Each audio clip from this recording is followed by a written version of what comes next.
Boa noite, queridos. A paz do Senhor Jesus.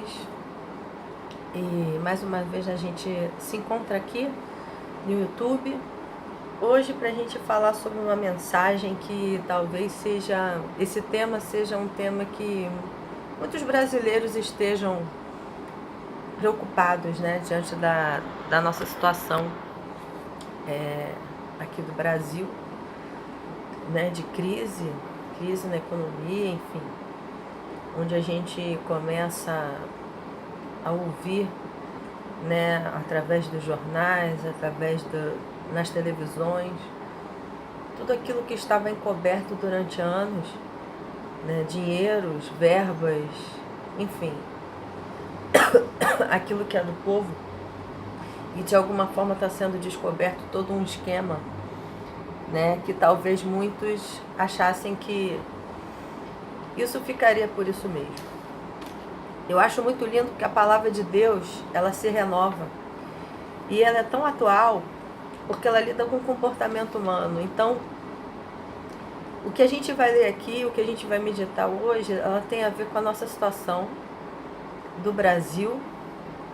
E é por isso que ela é poderosa, porque ao mesmo tempo que a gente entende que tem um contexto na história, no livro bíblico de 1 Reis, há também como você entender, né, que a mesma situação, há mais de muitos séculos atrás, ela se repete porque o ser humano é ser humano, mas também aqui mostra que Deus está no controle de todas as coisas e que Ele é soberano sobre qualquer tipo de governo, seja monarquia, seja república, seja regime comunista, nosso Deus continua sendo Deus.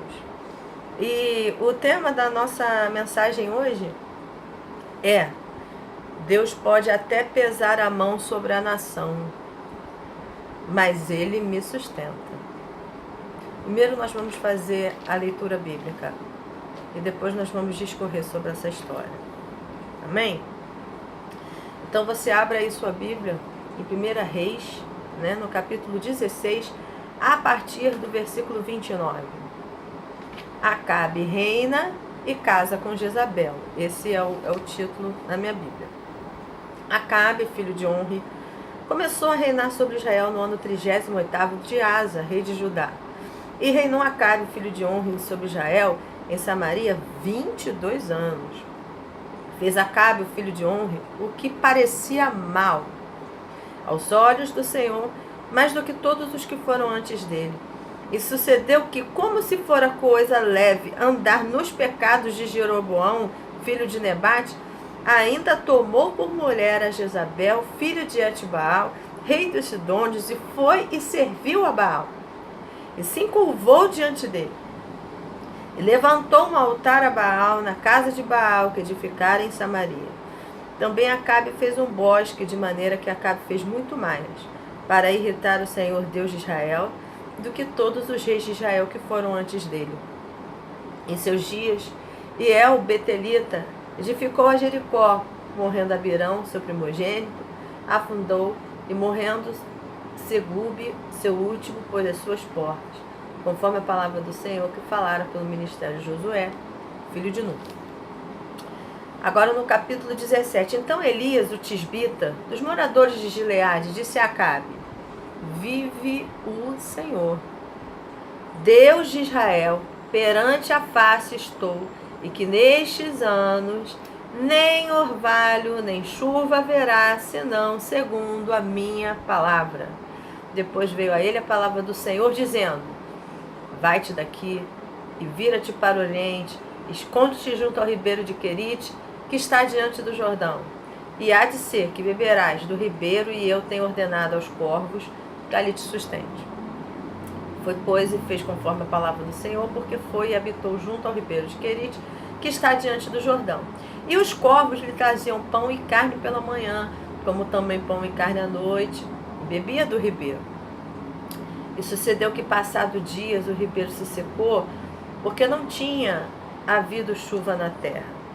Então veio a ele a palavra do Senhor, dizendo: levanta-te e vai a Zerafate, que é Sidom, e habita ali, e eis que eu ordenei ali a uma mulher viúva que te sustente. Então ele se levantou e foi a Zarefate. E chegando à porta da cidade, estava ali uma mulher viúva apanhando lenha. E ele a chamou e lhe disse: Traze-me, peço-te num vaso um pouco d'água que beba. Indo ela buscar, ele a chamou e disse: Traze-me agora também um bocado de pão na tua mão. Porém ela disse: Vive o Senhor teu Deus, que nem um bolo tenho, senão somente um punhado de farinha numa panela e um pouco de azeite numa botija. E vês aqui, apanhei 2 cavacos e vou preparar para mim e para o meu filho, para que comamos e morramos. E Elias lhe disse: Não temas. Vai, faz conforme a tua palavra, porém faze disso primeiro para mim um bolo pequeno e traze-mo para fora, depois fará para ti e para teu filho. Porque assim diz o Senhor, Deus de Israel: a farinha da panela não se acabará e o azeite da botija não faltará até o dia que o Senhor dê chuva sobre a terra. E foi ela e fez conforme a palavra de Elias, e assim comeu ela e ele e a sua casa muitos dias.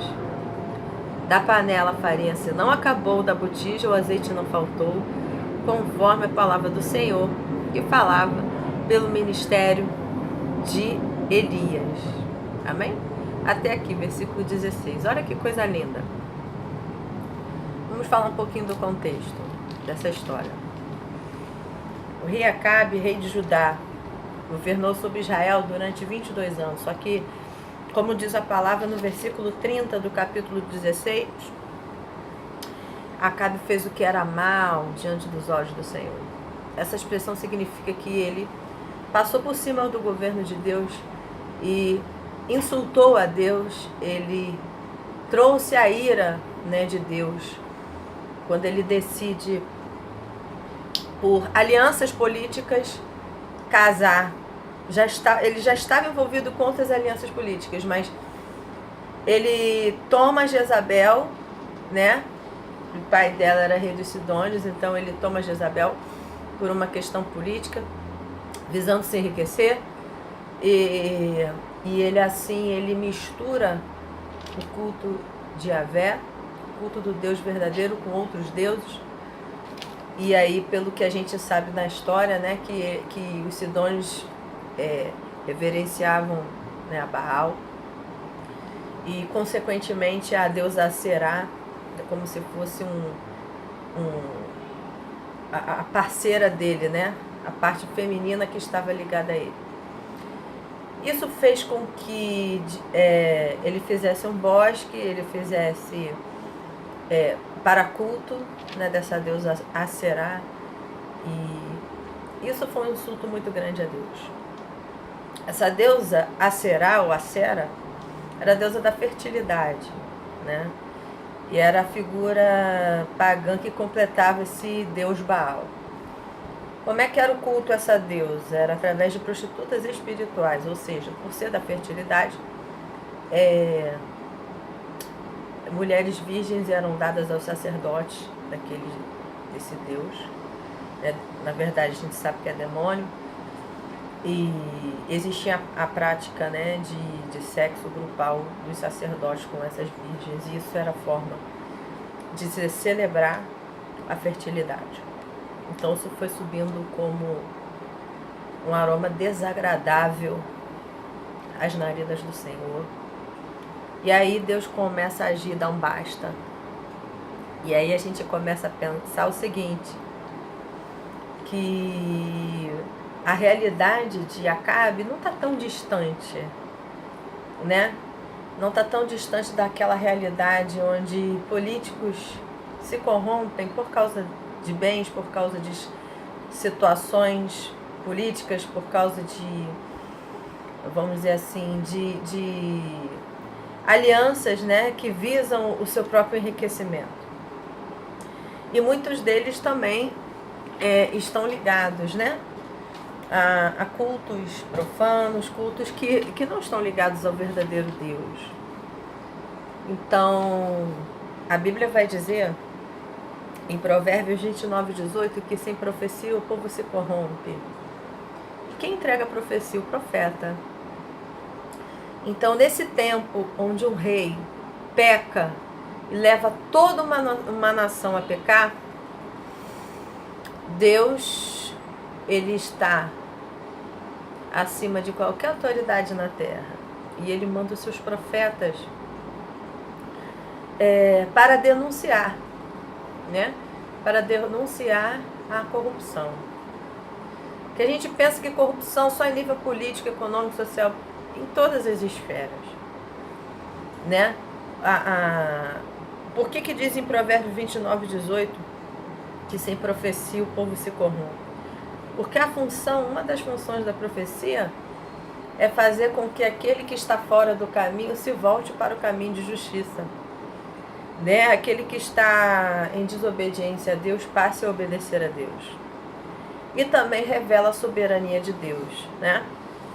Revela que Deus, ele trabalha com uma expressão aqui nessa passagem que vive o Senhor. O que quer dizer vive o Senhor? Quer dizer, Deus, ele está vendo tudo, ele não é um Deus morto, ele está vivo, né?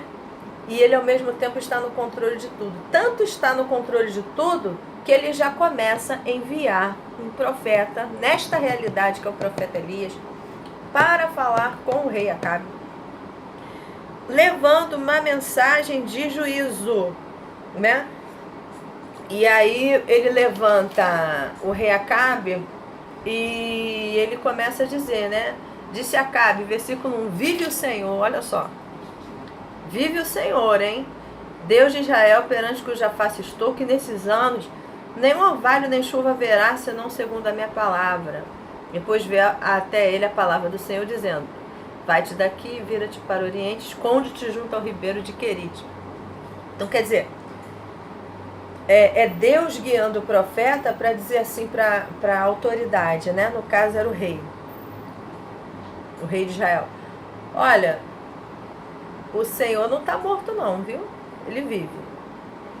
E por causa de tudo isso que está sendo feito, por causa de todas essas práticas demoníacas, Deus não está se agradando e ele manda dizer o seguinte, não vai mais chover.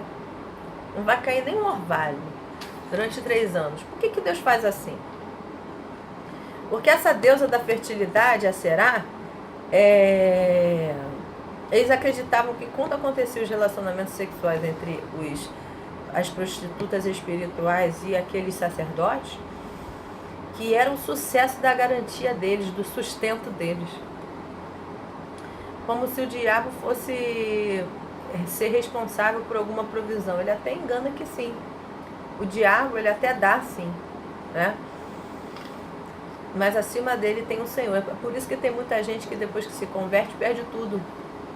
Porque tudo que ela conseguiu da mão do diabo, da mesma forma que ele dá, quando ela entrega a vida a Jesus, Deus tem que tirar aquilo que é profano, Deus tem que... Aí parece que a vida piorou depois que recebeu a Cristo como Senhor e Salvador. Não, é porque Deus está limpando, né? Porque toda a provisão que vem de uma origem errada, demoníaca, né, Deus tem que tirar. Principalmente com aquele que recebeu o selo, né, do Espírito Santo, aquele que foi selado pelo sangue de Jesus, que se tornou filho de Deus. Amém? Então o que acontece? Deus, ele começa a agir com o rei Acabe para mostrar para ele que ainda que ele fizesse aquelas práticas se apoiando nesses deuses para que eles tivessem boas plantações e ele continuasse mantendo o reino dele com abundância, Deus mostra para ele que se não tem água, não tem como fertilizar nada. Se não tem água, não tem crescimento de plantação. É mais ou menos o raciocínio das pragas do Egito, quando Moisés foi levantado como libertador. Todas as pragas do Egito, as 10 pragas, na verdade, foram pragas que desbancavam os deuses do Egito. Então eles tinham como deus gafanhoto, houve pragas de gafanhoto, né? Tinha o deus do piolho. Deus fez uma praga dos piolhos, então quer dizer, todo o poder demoníaco que eles estavam se apoiando para sustentar a nação de Israel, para que eles tenham abastança, tudo foi colocado por terra. E Deus usa Elias dessa forma para dizer assim, agora vocês vão ver quem é Deus aqui. Então a falta de chuva durante 3 anos já estava mostrando que Deus é soberano sobre qualquer prática, né, sobre qualquer autoridade que possa se levantar contra o seu governo. E aí Deus manda ele fugir, o ribeiro de Querite. Deus é muito lindo, porque isso é uma coisa que você deve levar no seu coração e eu no meu coração. Deus, ele cuida dos seus. Deus, ele tem compromisso com quem não abraça a injustiça nem a corrupção, mas aqueles que se posicionam, né, frente à corrupção. Então ele protege a vida de Elias. Ele fala, Elias, você vai lá para o ribeiro de Querite. É claro que na onisciência de Deus ele sabia quantos dias Elias ia estar por ali, né? Porque ele sabia que um dia aquelas águas iam secar, porque não estava chovendo mais. Mas eu quero te dizer que é o mesmo Deus que interveio na vida dele, esse profeta, ele também age hoje em dia, age na minha vida e na sua vida. É um Deus que dá ordem à natureza, porque ele diz que ele tinha ordenado aos corvos que o alimentassem. Ou seja, Deus, ele, se for preciso, ele muda até o curso da natureza, ele dá ordem aos animais só para alimentar um justo. Nós estamos olhando essa história e percebendo que Deus, ele é Deus, né? Para te dar a provisão, talvez de uma maneira ou de uma forma que você nunca poderia imaginar. Mas ele está no controle de tudo. Ele não deixou nada faltar a Elias. E justamente porque acabaram as águas em Querite, aí ele dá uma outra ordem. Por isso que quando acabar uma fonte de renda, uma fonte de sustento na sua vida, você não deve ficar preocupado, você não deve ficar preocupado. Porque assim como Deus olhava para a vida de Elias e via que aquele rio um dia ia acabar, ele também diz que ele já tinha dado ordem a uma viúva, que é a viúva de Sarepta, para estar sustentando ele. Olha que lindo. E Deus, ele faz de uma forma que ele não está vendo só a provisão na vida de Elias. Ele está vendo a proteção de Elias. Porque a gente não pode esquecer que depois de ter entregue aquela mensagem para o rei Acabe, ele foi jurado de morte. Por que Deus manda ele sair batido? Porque se ele continuasse ali, ele ia morrer. Então Deus faz, ele junta o útil ao agradável, gente. Olha o que ele faz. Ele manda o profeta ficar na casa de uma viúva. A gente sabe que naquele tempo a viúva, ela esperava para morrer. Está no texto. Ela diz, vive o Senhor, eu só tenho um pouco de azeite, eu só tenho um pouco de farinha, e eu vou fazer esse bolo para o meu filho, para depois a gente vir a morrer. A perspectiva da viúva é que ela estava contando os dias da sua morte. E é justamente aí quando a gente pensa que não tem mais solução, que não tem mais como viver naquela situação, que só resta a morte e a destruição, que tem um ponto final na nossa história, e Deus vai e envia um profeta e faz algo lindo, né? Porque se a viúva... Vamos pensar aqui na viúva. A viúva, ela perdeu a proteção de um cabeça, não é verdade? Ela perdeu o seu marido. A viúva perdeu a proteção da figura masculina, ela perdeu aquela fonte de sustento. Então Deus manda uma figura masculina e vai agir através do profeta como fonte de sustento. E o profeta, ele estava jurado de morte. Veja bem, ninguém que é perseguido consegue ficar em paz por muito tempo. Como assim? Quando você sai fugido de um lugar, a adrenalina está lá em cima. Deus deu um repouso a Elias ali naqueles rios de Querite, mas sabia que eles ainda estavam atrás dele. Então o que Deus faz? Deus, ele confunde a lógica e manda ele se esconder na casa de uma viúva, porque seria um lugar improvável que ninguém ia pensar que ele iria estar logo na casa de uma viúva, porque todo mundo sabia que o futuro de uma viúva, mais dia ou menos dia, era morrer. Então Deus também tem cuidado com o emocional de Elias, porque nós não conseguimos viver por muito tempo com o coração acelerado, com um sentimento de perigo, com um sentimento de morte iminente. Isso não faz bem. E Deus vê Elias como humano, Deus vê Elias como um servo do Senhor que também precisava daquela figura feminina, né, que cuidasse dele, que fizesse um bolo para ele. Então vou te dizer uma coisa, nos tempos de crise, Deus vai colocar pessoas chaves na sua vida em que um vai abençoar o outro. Aquela pessoa para você vai te ajudar nas suas limitações, naquilo que você necessita, não é só fisicamente, é emocionalmente. Sabe? Onde há unidade, Deus decreta a bênção. Quão bom e quão suave é que os irmãos vivam em união, no Salmo 133. Deus, ele tem um propósito de fazer com que aquele Elias passasse algum tempinho com aquela viúva de Sarepta, porque um estaria fortalecendo o outro. E mais, o tempo de crise também é um tempo onde você vai ver o sobrenatural de Deus. O tempo da crise é um tempo onde Deus quer se revelar de você de forma tremenda, de forma que você venha amadurecer a sua fé, de forma que você venha ter experiências que no tempo da bonança você não teria, porque o tempo de crise obriga você a andar por fé e não por vistas. E em Hebreus 11:6 diz que sem fé é impossível agradar a Deus, porque é necessário crer que Ele existe. Essa era a convicção daquela viúva. Vive o Senhor. Ela está dizendo assim, o meu Deus é vivo, Ele existe. Hein? Então ela diz assim para o profeta, vive o Senhor, né? Que Ele sabe, né? Que eu tenho essa farinha, eu tenho esse azeite, e que nem um bolo eu tenho, senão somente um punhado, uma farinha na panela, um pouco de azeite numa botija. Vês aqui, apanhei 2 cavacos, vou preparar para mim e para o meu filho, para que comamos e morramos. Então ela está dizendo assim para o profeta, Deus sabe da minha situação. Deus sabe o pouco que eu tenho. Aí o profeta vai dizer assim, não tenha mais. Faze conforme a tua palavra, porém, faze disso primeiro para mim um bolo pequeno e traze-mo para fora. Depois fará para ti e para teu filho. Porque assim diz o Senhor, de Israel a farinha da panela não se acabará e o azeite da botija não faltará, até o dia que o Senhor dê chuva sobre a terra. Olha só. A gente tem que tomar cuidado com essa passagem aqui. Elias não estava se aproveitando da posição dele, de homem de Deus, de profeta, para arrancar a pouca coisa que a viúva tinha para dar para ele não, tá?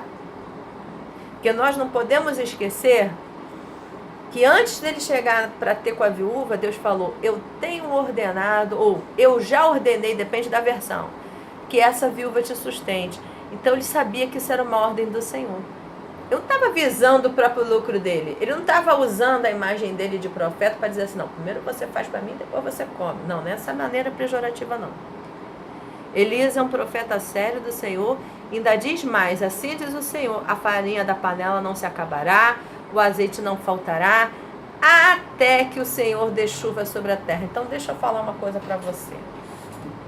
Nesse tempo de crise, você fique atenta as direções que Deus vai dar na tua igreja, aos profetas da tua igreja, aos profetas que fazem parte da sua vida, porque a Bíblia ela não pode mentir. Em 2 Crônicas 20:20 vai dizer assim, crê nos seus profetas e prosperareis.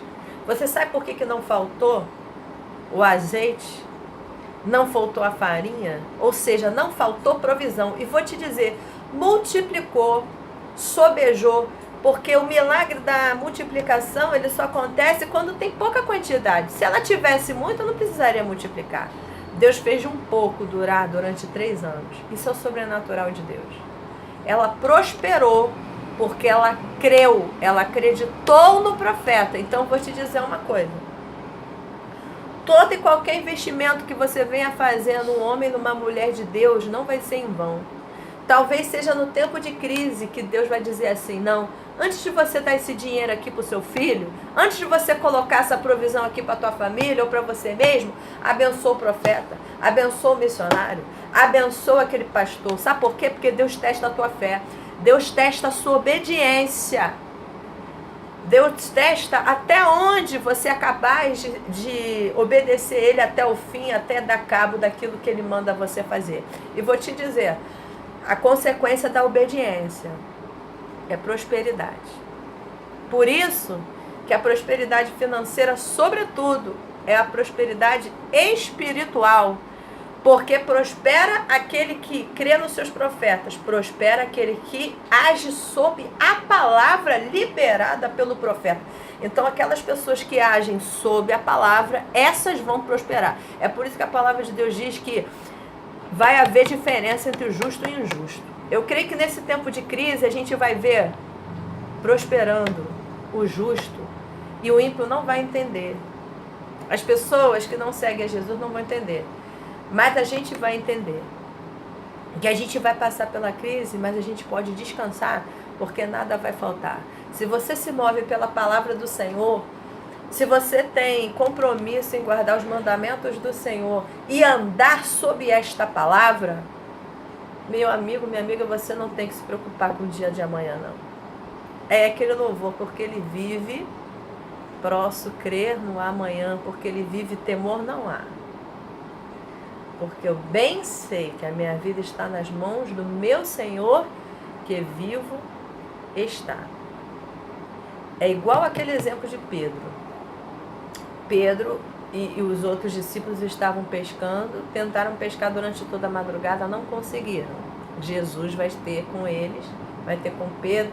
Ah, nós não pescamos nada, madrugada inteira. Aí Jesus vai dar uma palavra para ele lançar a rede em outra direção. Quando ele age sob a palavra liberada de Jesus, eles têm uma pesca que quase que as redes arrebentam de tantos peixes que eles pegaram. Vocês estão entendendo o que é a prosperidade? Então, meus amados, receba essa palavra. Amém? Ela tem que ser suficiente para te sustentar no tempo da crise, para que você não fique com medo do amanhã, mas que você possa andar sob esta palavra.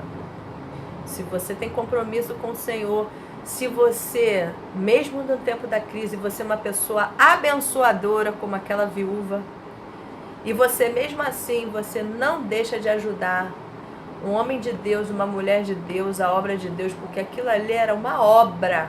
Elias, o profeta Elias, ele estava representando ali uma missão. Elias, ele cumpriu a missão dele até o fim e trouxe uma mensagem de juízo a Acabe. A viúva de Sarepta, ela obedeceu a palavra do profeta até o fim e ela não passou necessidade. Então você também seja fiel até o fim, porque você não tem que se preocupar com se vai faltar o azeite, se vai faltar farinha, se vai faltar o dinheiro para a escola do seu filho, não. A sua maior preocupação é ser obediente à voz de Deus e investir naquilo que Ele manda você investir. Se Ele mandar você dar algo para alguém, você dá. Se Ele mandar você comprar 1 quilo de alimento para alguém, você vai dar. Se Ele mandar você abençoar um missionário, um profeta, você vai dar. Porque muitas vezes, por detrás disso, possa ter um teste, onde por trás dessa obediência pode ter uma grande porta do Senhor para você. Amém? Fique na paz do Senhor, que o Espírito Santo possa completar essa mensagem na vida de vocês, que vocês sejam edificados, que tudo aquilo que eu não soube passar, que o Espírito Santo venha estar agindo ainda no coração de vocês. Amém? Graça e paz. Boa noite.